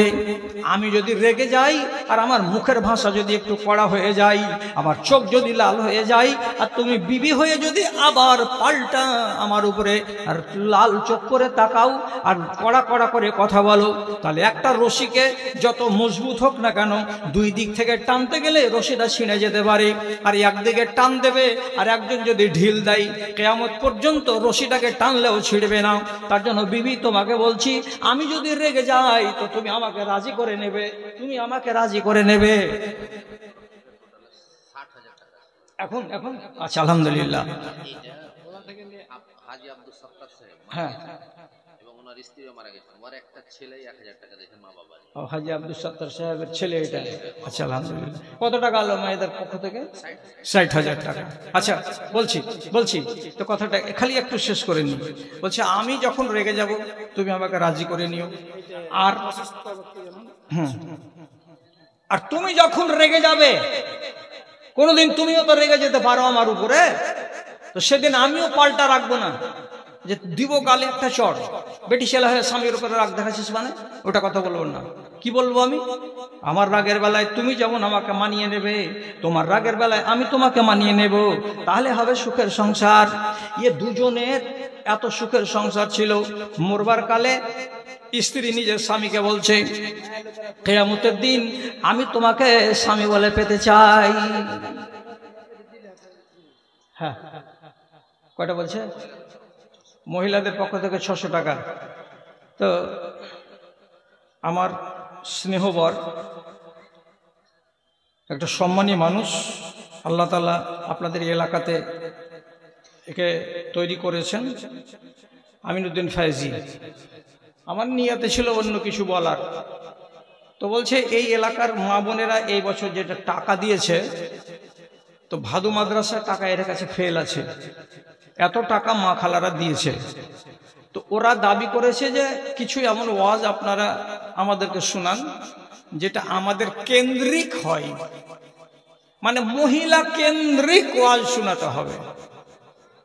এই জন্য গোড়া থেকে এমন একটা বিষয় আপনাদের সামনে আপনাকে তুলতে হলো যে মুখ্য ভূমিকায় নারী থাকতে গেলেও পুরুষ হিসাবে আপনার কি এখানে শিখার কিছু নেই? নিশ্চয়ই শিখার আছে। তো মা বোনেরা এখন আবার চাদরে দিয়ে পাঠিয়েছে 60,000 টাকা, আর এর আগে আব্দুল জব্বারের হাতে দিল তখন 10 থেকে 12,000 টাকা। আবার গ্রামে গ্রামে গিয়ে ঘুরে তাদের কাছ থেকে টাকা পাওয়া গেছে যথেষ্ট। তো আলহামদুলিল্লাহ, মাশাআল্লাহ, জাযাকাল্লাহ, অত্যন্ত খুশির খবর, অত্যন্ত আনন্দের খবর যে আমার মায়েরা অতি উৎসাহে মাদ্রাসাটাকে দান করতে ভালোবেসেছে। আর আলহামদুলিল্লাহ, এটা 100 বার আলহামদুলিল্লাহ পড়ুন যে এখনকার মানুষের ভেতরে একটা তাদের মগজে এ কথাটা স্থির হয়ে গেছে যে মাদ্রাসাকে, আচ্ছা সেজো দাদা মারা গেছে, 4,000 টাকা ভাতিজাতে দিয়েছে বাবার জন্য, আলহামদুলিল্লাহ। আর ওই আবার আরো 500 টাকা। আল্লাহুম্মা সাল্লি আলাই, আল্লাহুম্মা বারিক আলাই, আল্লাহুম্মা আগফির লাহু ওয়ারহামহু ওয়াফিহি ওয়াফু আনহু ওয়া আকরিম নুজুলাহু ওয়াসসিমা খালাহু। এটা অন্য লোক, মাশাআল্লাহ। এই দেখেন একটা বেনামিতে, এটা একটা ব্যাংক, ছোট মোটো ব্যাংক, এতে 5 টাকা 10 টাকা আছে, কত ডিজি আছে আল্লাহ ভালো জানে। সারা 3-4 মাস ধরে জড়ো করেছে, করার পরে এখানে সব দিয়ে দিয়েছে। জায়গাটার নাম ভুলে গেলাম। গত 8-10 দিন আগে এক মা দিয়েছিল প্লাস্টিকের বাসনে, এত বড়টা, এত শুধু 10 টাকা জমা করে এই স্টেজে গুনে দেখা গেল যে ওর ওই 10 টাকাগুলো 3650 হলো। আল্লাহু আকবার। এই এক মহিলা একটা আংটি দান করেছে, আল্লাহুম্মা সাল্লি আলাইহি, আল্লাহুম্মা বারিক আলাইহি, আল্লাহুম্মা আগফির লাহুম ওয়ারহামহুম ওয়াফিহিম ওয়াকরিম নুজুলাহুম ওয়াসসিমা খালাহুম। পরওয়ারদিগার, তোমার বান্দা এবং বান্দিরা যে আশায় দান পাঠিয়েছে, আল্লাহ তাদের দানকে তুমি কবুল করে নাও। যে আশায় পাঠিয়েছে রব্বুল কারীম তাদের আশাকে পূর্ণ করো। আল্লাহ তাদের আহল ওয়ালকে সুখে রাখো, শান্তিতে রাখো, আমিন আমিন। ডাক্তার সি মন্ডল 3,000 টাকা পাঠিয়েছে, মাশাআল্লাহ। আল্লাহ তুমি তার এই দুনিয়াতে ইজ্জত সম্মান বাড়িয়ে দাও, আল্লাহ তুমি তার মালে বরকত দাও রব্বে কারীম। এই লোকটার হাতে তুমি জহজ দান করো, আমিন। আর আপনারা যারা যারা এখানে আসেন বসে, আপনাদের সামনে চলে আসবেন আপনাদের আজকের যিনি প্রধান অতিথি, বহু দূর থেকে উনাকে আনা হয়েছে। উনি মুর্শিদাবাদ থেকে, বহরমপুর থেকে এসেছেন। তো উনার বয়ানগুলো হয় খুব উচিত কথা, খুব কাটা কথা উনি বলেন, এবং কথাগুলো বর্তমান সমাজের দুরবস্থার সাথে 100% মিলে যায়, একবার 100% মিলে যায়। এত ভালো করে উনি মূল লাইনগুলো করতে পারেন। মা বাবা মারা গেছে তার জন্য 200 টাকা। তো আপনারা এদিক ওদিক যাবেন না পালিয়ে, তারিকুল 2000 টাকা দান কবুল করো পাক সুবহান মিটামুর রহমান। আল্লাহুম্মা আইয়িদহু বিল ইলমি ওয়াল হিলমি ওয়া যায়্যিনহু বিল ঈমানি ওয়াত তাকওয়া ওয়া লা তুওয়ারিসু বিল ফিতানি ইয়া রাব্বাল আলামিন। আরেকজন দিয়েছেন 500 টাকা, আল্লাহ তুমি তার প্রতি অসহায় তারে দেখো, সত্য পথের রেখা, ওহি আল্লাহ দয়াময় মেহের করিবে, দানকারী দানকে তুমি কবুল করিবে, আমিন আমিন বিরহমাতিকা ইয়া আরহামার রাহিমিন। আরেকজন আমার ভাই কানাসিয়া 3000 টাকা দিল দান, কবুল করো তুমি পাক সুবহান মিটাই দাও তার মনের আরমান, আমিন। আলহামদুলিল্লাহ। আরেকজন 500 টাকা, আল্লাহ তুমি তার প্রতি অসহায় তারে দেখো, সত্য পথের রেখা, ওই আল্লাহ দয়াময় মেহের করিবে, দানকারী দানকে তুমি কবুল করিবে, আমিন। মাদ্রাসাটা একটু মেন জায়গাতে নেই, গ্রাম অঞ্চলে আছে। আর এই রকম একটা মাদ্রাসা গড়ার জন্য যে স্বপ্নটা দেখেছিলেন এই এলাকার মানুষ, তিনি আমার শ্বশুর আব্বা ডাক্তার জাকারিয়া সাহেব। আজকে যদি উনি দেখতেন তো অবশ্যই উনি বলতেন যে স্বপ্নটা আমার পূরণ হয়েছে। আলহামদুলিল্লাহ। 200 টাকা, আলহামদুলিল্লাহ। একজন দান কবুল করো তুমি পাক সুবহান মিনামুর আরমান। আরেকজন 500 টাকা, বেনামিতে 500 টাকার একটা চাঁদির হার, আলহামদুলিল্লাহ, মাশাআল্লাহ, জাযাকাল্লাহ। বেনামিতে 500 টাকা দান, আরেকজন 500 টাকা দান, মতিউর রহমান। আচ্ছা, কন্ডাক্টর মতুরা নেই, কমলাবাড়ি। হ্যাঁ, 20 গাড়ি 30,000। আলহামদুলিল্লাহ। মতিউর রহমান সাহেব কমলাবাড়ি, যিনি এখন একজন নামকরা কন্ট্রাক্টর, নিজের মা বাবা এবং আহল এবং নিজের জন্য উনি 30,000 ইট মাদ্রাসাকে দান করেছেন। আলহামদুলিল্লাহ, মাশাআল্লাহ, জাযাকাল্লাহ। আল্লাহুম্মা ইয়াদহু বিল ইলমি ওয়াল হিলমি ওয়া যায়্যিনহু বিল ঈমানি ওয়াত তাকওয়া ওয়া লা তুওয়াররিজু বিল ফিতানি ইয়া রাব্বাল আলামিন। আল্লাহুম্মা সাল্লি আলাইহি, আল্লাহুম্মা বারিক আলাইহি। পরওয়ারদিগার, তার সম্মানকে আরো বাড়িয়ে দাও। আয় আল্লাহ, তার রুজিতে তুমি বরকত দাও। পরওয়ারদিগার, দ্বীন ইসলামের খিদমত করার আরো সুযোগ দাও। আমিন আমিন বিরহমাতিকা ইয়া আরহামার রাহিমিন। তোমার আদেশে দিন চলে যায়, তোমার আদেশে দিন চলে যায়। আধার নেমে আসে রাতে, কত যে শক্তি লুকায়ে রেখেছো তোমার নিপুণ দুই হাতে, তোমার নিপুণ দুই হাতে। মহাবিশ্বের তুমি যে চালক, উড়ুক তোমার জয় নিশান। ওগো আল্লাহ মেহেরবান, আমি গাহি তোমার গান। তুমি আমায় রিজিক দিয়ে বাঁচাও আমার প্রাণ। একটা ছোট ছেলে 600 টাকা দান করেছে। পরওয়ারদিগার তার দানকে কবুল করো। আল্লাহুম্মা সাল্লি আলাইহি, আল্লাহুম্মা বারিক আলাইহি। ভাই, এতদিন হয়তো আপনারাকে লাগতো টাকা পয়সা গুলো মাদ্রাসাতে দিচ্ছি, কি হচ্ছে আর কি হয় না। আল্লাহর কসম, যারা টাকা দিচ্ছেন এই মাদ্রাসার নামে 100 দেন আর 1000 দেন, আপনি দিনের বেলায় যখন ক্লাস চলবে তখন একবার আসেন। 10 ভাইয়ের একজন বাবা মা মারা গেছে, তার জন্য 1000 টাকা। আল্লাহুম্মা গফির লাহুমা ওয়ারহামহুমা, আল্লাহুম্মা সাল্লি আলাইহিমা, আল্লাহুম্মা বারিক আলাইহিমা। আরেকজন আমার ভাই 200 টাকা দান কবুল করো তুমি, পাক সমান মিটিয়ে দাও তার মনে আরমান। ওহি আল্লাহ দয়াময় মেহের করিবে, দানকারী দানকে কবুল করিবে, আমিন। 100 টাকা করে দেন না, আপনারা আসেন না তাড়াতাড়ি করে, 100 টাকা করে দেন, অসুবিধা নেই। চাপড় থেকে জাহাঙ্গীর আলম 5000 টাকা দান কবুল করে, পাক সুবহান মিটামন আরমান। পরওয়ারদিগার, তোমার বান্দা দূরে থেকে এসে 5000 টাকা মাদ্রাসাকে দান করছে। আয় আল্লাহ, তার আহলে ভালো রাখো। যারা কবরবাসী হয়েছে, যত দূর পর্যন্ত চোখের জ্যোতি যায় অত দূর পর্যন্ত তাদের কবরকে মুনাওয়ার করে দাও। ইনতু আযিবহুম ফাইন্নাহুম ইবাদুকা ওয়া ইন তাগফির লাহুম ফাইন্নাকা আনতাল আজিজুল হাকিম। আমিন বিরহমাতিকা ইয়া আরহামার রাহিমিন। এখন একবার দিনের বেলা এসে এই মাদ্রাসার বারান্দা দিয়ে যদি আপনি হাঁটেন, তাহলে আপনার মনটা বলবে যে আব্দুল মাতিন বাবার জন্য, নাসিম বাবার জন্য 2000 টাকা। ও আচ্ছা আচ্ছা আচ্ছা আচ্ছা, আব্দুল কুদ্দুস সাহেব মারা গেছে।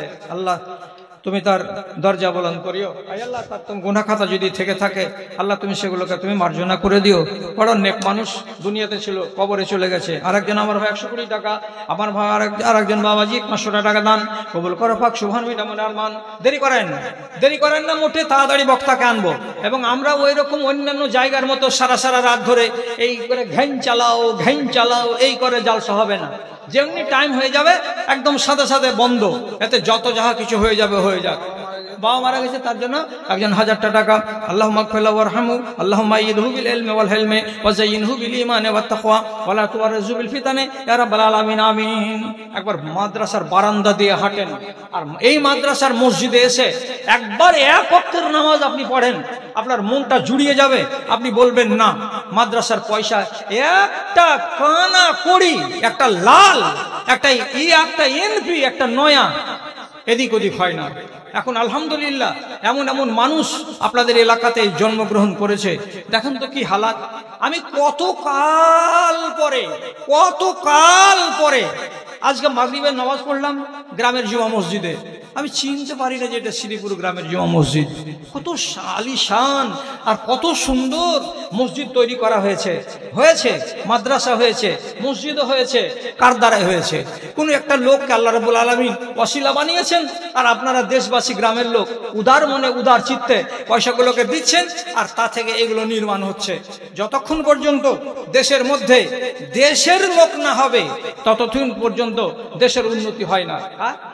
মায়ের জন্য এক ভাই আমার 500 টাকা দান করেছে। আল্লাহুম্মা গফির লাহা ওয়ারহামহা, আল্লাহুম্মা আইয়িদহা বিল ইলমি ওয়াল হিলমি ওয়া যায়্যিনহা বিল ঈমানি ওয়াত তাকওয়া। আরেকজন আমার ভাই 100 টাকা দান কবুল করে, পাক সুবহান। আরেকজন মা মারা গেছে, তার জন্য 500 টাকা। আল্লাহ তুমি তার প্রতি হয়ে যাও সখা, তারে দেখা শতবতের রেখা, আমিন আমিন। এই চাদর কারা গেল? একটু দূরের দিকে যাও তো বাবারে, দক্ষিণ দিকে যাও। এই চাদর দূরে যাও, দূরে দূরে, দক্ষিণে দক্ষিণে চলে যাও, দক্ষিণে চলে যাও। কিসের নেশায় ছুটে চলে বায়ু। আলহামদুলিল্লাহ, একজন ভাই আমার 200 টাকা দিয়েছেন, পরবর্তীকার তার দানকে কবুল করো, যে আশা দান করে তার আশাকে পূরণ করো, আমিন। আরেকজন 200 টাকা, আল্লাহ তুমি তার প্রতি সকাতারে দেখো, সত্যপথে রেখা, রব্বানা তাকাব্বাল মিন্না ইন্নাকা আনতাস সামিউল আলিম, আমিন আমিন। যারা যারা বাইরে উঠে গেছেন তারা তাড়াতাড়ি করে চা খেয়ে চলে আসেন।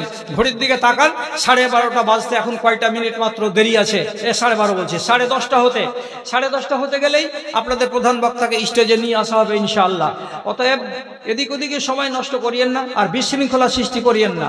চাদর গেল আপনাদের কাছে, যারা যারা হয়তো অল্প টাকার জন্য উঠে আসছেন না এইখানে, আপনারা ওই চাদরে দিয়ে দেন, সে দানটা আমাদের এইখানে অবশ্যই পৌঁছে যাবে ইনশাআল্লাহ। আসুন, দেরি করবেন না। তোমার আদেশে দিন চলে যায়। কে একজন 500 টাকা দান করেছে, আল্লাহ তার দানকে কবুল করো, তারা হালালকে ভালো রাখো, সুখে রাখো। আল্লাহু মাকসির মালাহু ওয়া ওয়ালাদাহু ওয়া বারিক লাহু ফিমা আতাইতাহু ওয়া জিদ ফি উমরিহি, আমিন। আরেকজন আমার ভাইজান এখানে আসিয়া 200 টাকা দান দিল, তোমারও লাগিয়া ওহি আল্লাহ দয়াময় পাক সুবহান মিটায় দাতার মুনারমান, আমিন আমিন বিরহমাতিকা ইয়া আরহামার রাহিমিন। কিসের নেশায় ছুটে চলে বায়ু, কেন বা বৃষ্টি ঝরে। আব্দুল বারী, তোমার এটা? আচ্ছা, আলহামদুলিল্লাহ, মাশাআল্লাহ। আমার বড় ভাই আব্দুল বারী এখানে এসে 1000 টাকা দান করেছে মাদ্রাসাকে, আল্লাহুম্মা সাল্লি আলাইহি ওয়া বারিক আলাইহি। পরবর্তীকার তার বংশের অনেকগুলো লোক মারা গেছে, তার বাড়িরও লোক মারা গেছে। আহলে আল যারা কবরবাসী হয়েছে, রব্বে করিম তাদের কবরকে তুমি নূরে মুনাওয়ার করে দাও। কিন্তু আযিবহুম ফাইন্না বিবাদুকা ওয়া ইন তাগফির লাহুম ফাইন্নাকা আনতাল আজিজুল হাকিম, আমিন বিরহমাতিকা ইয়া আরহামার রাহিমিন। আরেকজন আমার ভাই এখানে আসিয়া 100 টাকা দান দিল, তোমারও লাগিয়া ওহি আল্লাহ দয়াময় মেহের করিবে, দানকারী দানকে কবুল করিবে, আমিন আমিন বিরহমাতিকা ইয়া আরহামার রাহিমিন। কিসের নেশায় ছুটে চলে বায়ু, কেন বা বৃষ্টি ঝরে, কার আদেশে মাঠে গাছে গাছে ফুল ঝরে ফল ধরে। যেদিকে তাকাই তোমার মহিমা, যেদিকে তাকাই তোমার মহিমা, দেখি যে বিদ্যমান, ওগো আল্লাহ মেহেরবান, আমি গাহি তোমার গান।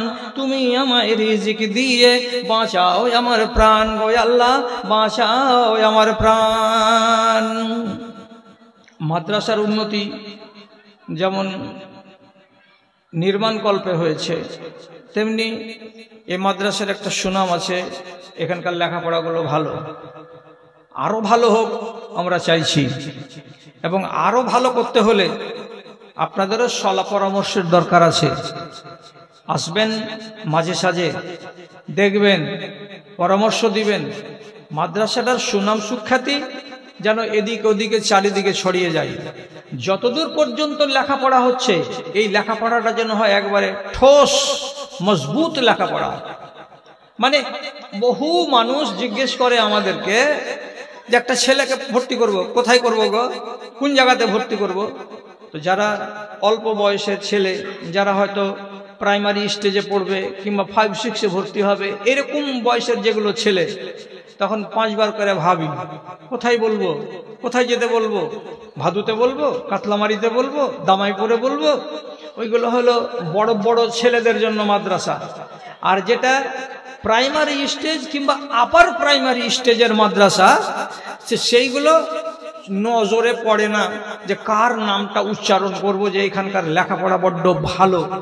মাঝে মাঝে বলি ডাংরাঘাটের লেখাপড়া করা ভালো, কিন্তু আমাদের বাঙালির ছেলেদের জন্য বড্ড অসুবিধা। ওখানে ভর্তি হতে গেলেই একটা সাবজেক্ট হিন্দিতে নিতে হবে, আর বাঙালিরা যখন উর্দুতে পড়তে যাচ্ছে সব সাবজেক্টগুলো, তখন এদের মনে কষ্ট হচ্ছে, এদের অসুবিধা হচ্ছে। তা না ইধার কা আর না উধার কা। 3 বছর পড়ার পরে আবার বেঙ্গলে যদি আসছে, তো বাংলা হারিয়ে যাচ্ছে। এখানে আলহামদুলিল্লাহ এই সিস্টেমটা চালু হয়েছে যে ইংরেজি আছে, বাংলা আছে, আরবি আছে, দিনিয়াত সবই আছে।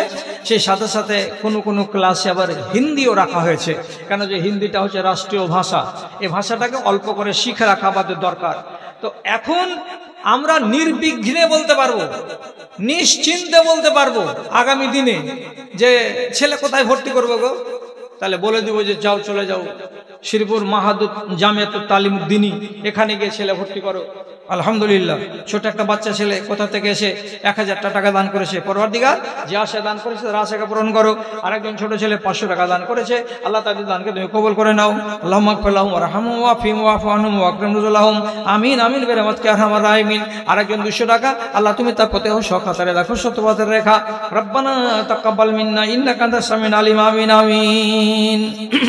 এ কথা শোধালে হৃদয় আমার, এ কথা শোধালে হৃদয় আমার সত্যি দহিয়া যায়। কেন প্রতিদিন ভারত ভূমিতে মুসলিম জবাই হয়? রামের দেশে রবে রাম ভক্তরা, তাদের বড় সমাদর, দেশের সেবক যত সব ওরা মুসলমান দাগাবাজ চোর। মাথা মোটাই এই বজ্জাতরাকে ইতিহাসকে দেখায়, কেন প্রতিদিন ভারত ভূমিতে মুসলিম জবাই হয়। একজন 100 টাকা। মনিরুল কোথাকার? ব্লক সভাপতি মনিরুল আলম, আলহামদুলিল্লাহ, মাশাআল্লাহ, জাযাকাল্লাহ। পরওয়ারদিগার, তোমার এক বান্দা মনিরুল ব্লক সভাপতি, মাদ্রাসার প্রতি তার টান এবং ভালোবাসা, 5000 টাকা দান করেছে। রব্বে করিম, আল্লাহ তুমি তার দানকে কবুল করো, তার আহল এলকে সুখে শান্তিতে রাখো। আয় আল্লাহ তার রুজিতে তুমি বরকত দাও। এটা আমিনুদ্দিন ফাইজির সালা 500 টাকা দান করেছে। আয় আল্লাহ তার উদ্দেশ্যকে পূরণ করো। আমিন। আলফাজউদ্দিন পঞ্চায়েত সমিতির মেম্বার, হ্যাঁ আলহামদুলিল্লাহ। এটা কত? 7000। আলহামদুলিল্লাহ, মাশাআল্লাহ। রব্বে করিম, তোমার বান্দাদের মনের ভেতরে মাদ্রাসার দরদ উগরে উঠেছে, উতলে উঠেছে। আল্লাহ এরা 7000 টাকা দান করেছে পঞ্চায়েত সমিতির মেম্বার। রব্বে করিম, তোমার বান্দা যে আশায় দান করেছে, আল্লাহ তাদের আশাকে পূরণ করো, তাদের হালালকে সুখে রাখো, শান্তিতে রাখো। যারা কবরবাসী হয়েছে তাদের মাগফিরাত করো। আমিন। সাইদুর রহমান, ঈদগাহের পাশে বাড়ি, 5000 টাকা দান, নগদে না বাকি? আচ্ছা, আলহামদুলিল্লাহ। সাইদুর রহমান 5000 টাকা বাকি দান করেছেন। আলহামদুলিল্লাহ, মাশাআল্লাহ, জাযাকাল্লাহ। আল্লাহ রাব্বুল আলামিন দানকারীদের দানকে তুমি সদরে গ্রহণ করো। আল্লাহ তার বাপ মা দাদু দাদি নানা নানি যারা কবরবাসী হয়েছে, আল্লাহ তুমি তাদের প্রতি মাগফিরাত করো।